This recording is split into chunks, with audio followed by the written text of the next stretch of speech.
So I would like for us to talk today just about what you've been seeing and learning about as you work on various accelerated courses with our different clients. So one of the questions that I get the most is, what does creating an accelerated course with 6 Red Marbles actually look like? And I know this is a really big question, but I want to start with the relationship between the faculty SME and the learning experience designer, and specifically, what does the SME do? What does the LXD do? And what does that relationship look like when they work together? That is a really big question. We typically think of our course building work as a partnership with the SME, with the faculty, and we want to make sure that the subject matter expert knows that they own that content. They're the subject matter expert. They're making final decisions about what stays, what gets reduced, what's most important for students to learn. In addition to being the subject matter expert, they're also the experts in teaching that content. So they have a good grasp on what the students need most to work with, what needs to stay in the course. So our role as learning experience designers is to support that process. We come in with a design lens. Um, we can help identify what can be streamlined, combined, restructured to fit that accelerated format without losing what really matters for the students to learn that content. So it's really, really collaborative. We're not cutting anything for faculty. We're helping them make informed decisions. Um, Using best practices like cognitive load, pacing, online learning design. That cognitive load in particular tends to be really important for that accelerated template because we're smushing the time frame significantly, half by half typically. So we help translate those decisions into actual learning experiences. So this can include things like aligning objectives, suggesting ways to structure modules, building out the content in their LMS, and making sure that accessibility and inclusive practices are built in from the start. So again, it's really a partnership. Faculty are bringing the expertise in their discipline and their subject, and we're bringing in the expertise on how to build effective learning experiences, especially in that compressed format. That's great. Thank you, Liz. So clearly, a strong relationship between the faculty SME and the LXD is key to the success with any course build. So, how does that learning experience designer build that trust and that rapport with their subject matter expert? Yeah, I can talk about that. When we are working with our faculty members who are our SMEs to build a consolidated compressed course, really it's all based in having some clarity about our roles and having them really understand, as Liz just said, that the work of the subject matter expert is theirs, it's their course, and the ownership stays with them. And so we can build that rapport when you see them sort of relax when you're working with them and they understand that those roles are very clear and that we're really there as a support function for them, and to also stand in for the student and perhaps see some things from the student's perspective that they might not have considered, as they're very much thinking hard about their content, about what they want to get across. But it's important also for us to stand in and represent that student, especially when it comes to things like cognitive load and questions around student experience. So that's a big part of it. That's great. Thank you, James. And let's move into the actual work of compressing a course. So, when you are compressing a course or accelerating a course, what are your key priorities? So I can take this one. I would say clarity, meaning that students can excel in the course following the course as it is designed rather than needing a lot of additional support.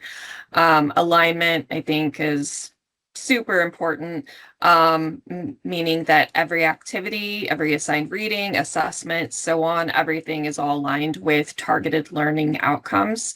Inclusivity and accessibility, meaning that the course is built in a way that facilitates meaningful learning for learners with a variety of backgrounds and abilities, and it's also WCAG compliant. And learner-centered design, meaning that while there is an emphasis on maintaining the rigor necessary for learning within a compressed course, it's done without increasing an unnecessary cognitive load on students. So everything is designed with clarity and a streamlined design in mind. That's great. So let's dig into each of these priorities a bit more. And I'd like to start with clarity. So what does clarity really look like when you're in the throes of accelerating or compressing a course? I could take that one. So we're really thinking about the clarity for expectations for students because, from their perspective, they're going to be attempting to complete, have a learning experience that might typically take 16 weeks. This may be new to them to be working in an 8-week format. And so it's really a ground, sort of the grounding principle there is making sure that they really understand how an 8-week accelerated course will be for them and what those expectations are for them. And just building on what Jessica said, we start with our learning objectives, and the way that those are achieved or sort of, brought into being in a course can really vary. And when you're thinking about cognitive load, you really have to think about the activities that students are going to actually be engaging in, and making sure that those learning objectives also support that student experience, that they're able to be successful and at the same time meet all of the requirements of the course. That's really helpful to see. So what are some concrete strategies for putting that clarity into practice in an accelerated course? I can take that question. I would say one of the strategies that we use would be right when we're beginning the course outlining process, make sure that we're stating every single week how much time is expected for the students, and also creating very clear, predictable structure when we're building out the course in Canvas or any other learning management system. This would be, providing them with, from course to course, a predictable layout, so that their experience is as streamlined as possible. And there's no confusion about, the due dates or what tools they need to use, and making sure that they have all of those resources when they begin in week 1. That's great. So let's move on to alignment. Can one of you expand a little bit on what alignment means? Yes. So alignment means that all learning outcomes, assessments, and learning activities have a clear instructional purpose.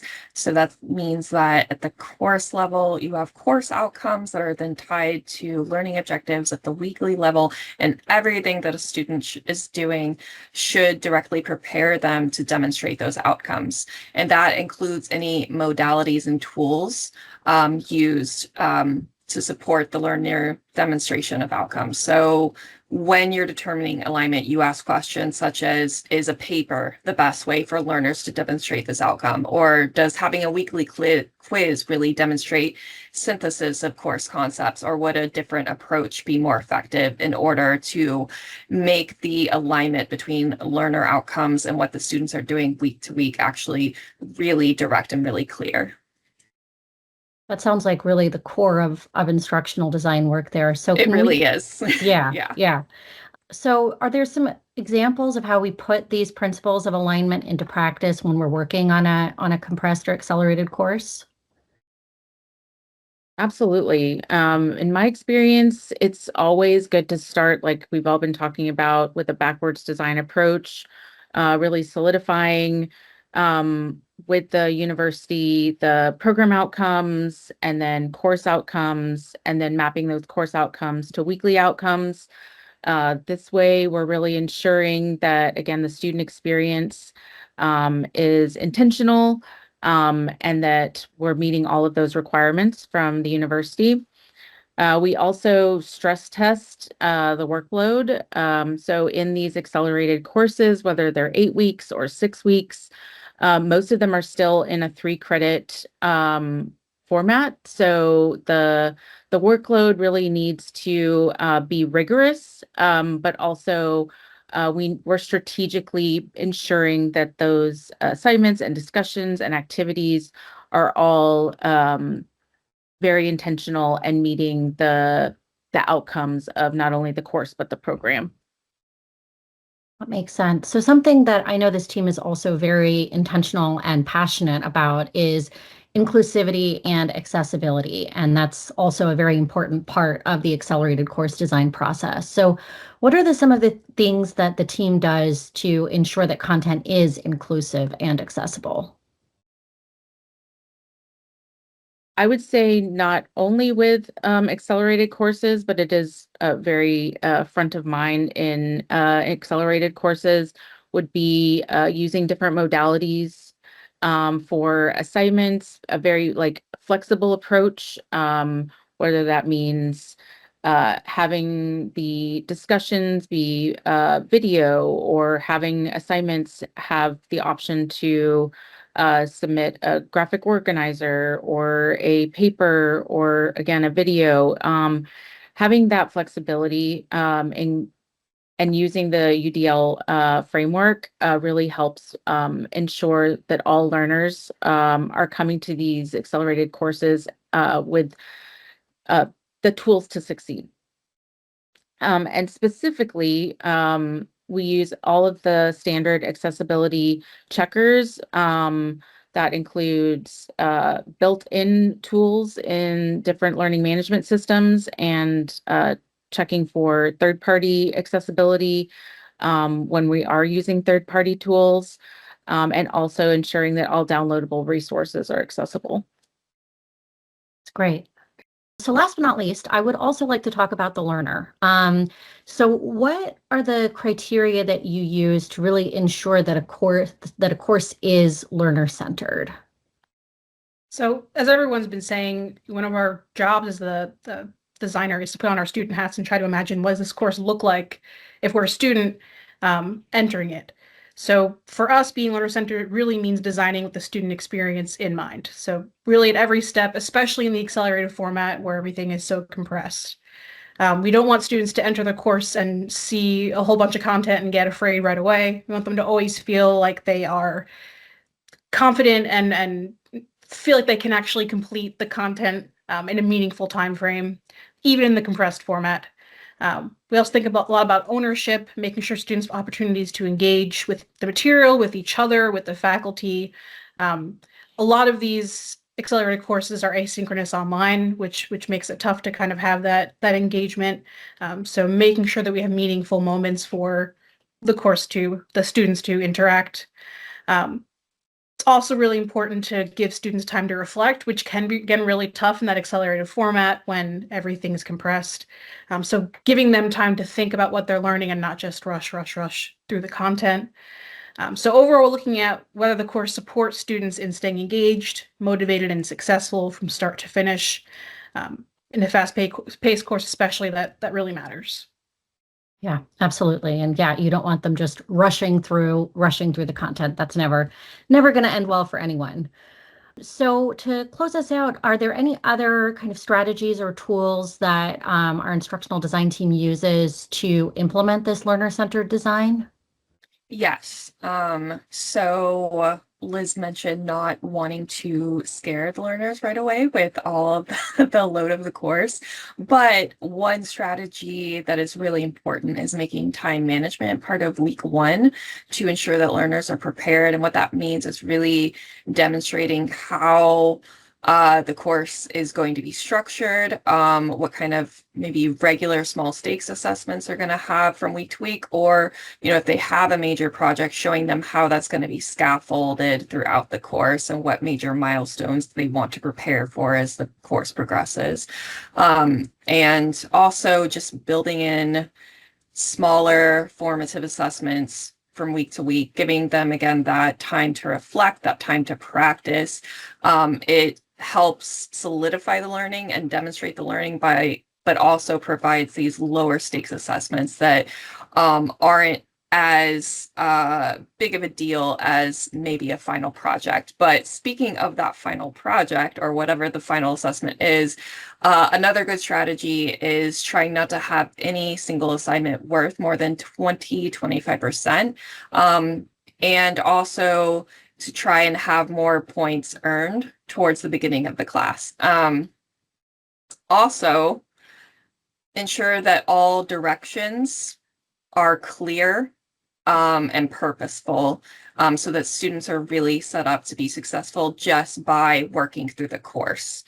Planning weekly active learning, again, that time to reflect and time to practice, frequent touch points. That again is really important when you do have those major assessments that really cap off the end of the course. You do want that time for students to really just check in and demonstrate their progress throughout the course. And then, as Juanita mentioned before, learning in multiple modalities, so not just written content.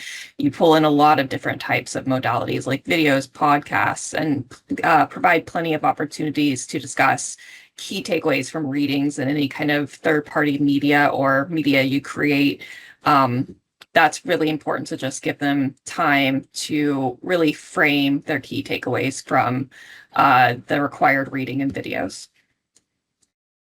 That's great. Well, it sounds like with this team, you would have a really excellent accelerated course by putting all of those different elements into practice.